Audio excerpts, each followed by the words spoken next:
ఇవి power generators, ఇవి wind generators, ఇవి ట్రాన్స్మిషన్స్, ఇవి ట్రాన్స్ఫార్మర్స్, ఇవి ఎలక్ట్రిక్ పోల్స్, ఇవి సెల్ టవర్స్. ఇవి రూపుదిద్దుకోవటం మొదలై కేవలం 200 సంవత్సరాలు, కానీ లక్షల సంవత్సరాలకు ముందే సరిగ్గా ఇలాంటి ఆకారాలతో మన ఆలయాల విమాన గోపురాలు, గాలి గోపురాలు, ధ్వజస్తంభాలు నిర్మించబడ్డాయి. ఆలయ ప్రాంగణాల్లో ఉండే తులసి, రావి, మారేడు వంటి మొక్కలు ఎయిర్ ప్యూరిఫైర్స్ గా పనిచేస్తాయి.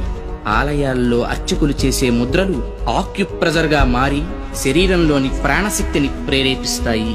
వీటి ద్వారా వీళ్ల కాన్సంట్రేషన్ హై లెవెల్ కి చేరుతుంది. దీన్నే తంత్రం అంటారు. వాళ్ళు పలికే శబ్దాలు ఎలక్ట్రోమాగ్నెటిక్ వేవ్స్, విద్యుదయస్కాంత శక్తి తరంగాలుగా మారతాయి. ఆ శబ్దాల అర్థాలు మైక్రోవేవ్స్, సూక్ష్మ భావ తరంగాలుగా పనిచేస్తాయి. దీన్నే మంత్రం అంటారు. గుళ్ళు కట్టేటప్పుడు బంగారం, వెండి వంటి ఖనిజాలతో పాటు నవరత్నాలను భూమిలో నిక్షిప్తం చేస్తారు. ఇవి ఎర్త్ పిట్స్ గా పనిచేస్తూ శక్తిని ఆలయ ప్రాంగణమంతా వ్యాపింపచేస్తాయి.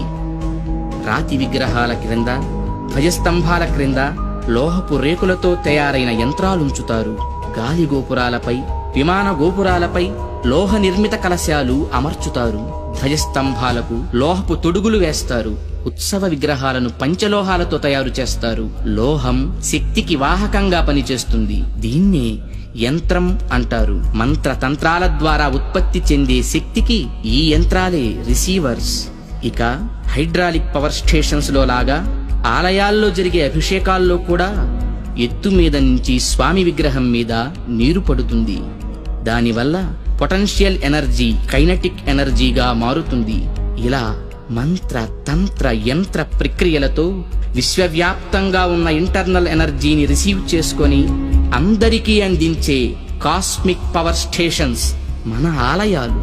ఈ జనరేటర్ నుండి ఉత్పత్తి అయిన విద్యుత్తు ట్రాన్స్మిషన్స్ ద్వారా టెర్మినల్ స్టేషన్ కి చేరి అక్కడి నుండి సబ్ ట్రాన్స్మిషన్స్ ద్వారా ఎలక్ట్రిక్ పోల్స్ సాయంతో లో వోల్టేజ్ ఇళ్లకు, హై వోల్టేజ్ ఫ్యాక్టరీలకు అందుతుంది.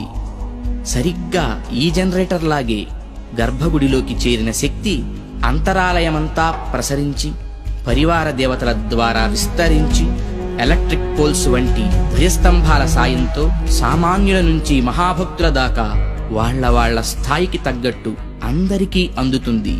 అందుకే గుళ్ళకి వెళ్లే భక్తులు ప్రశాంతతను పొందుతున్నారు, గ్రహణ శక్తిని పెంపొందించుకుంటున్నారు. ఆ శక్తితోనే సమస్యలను పోగొట్టుకోగలుగుతున్నారు.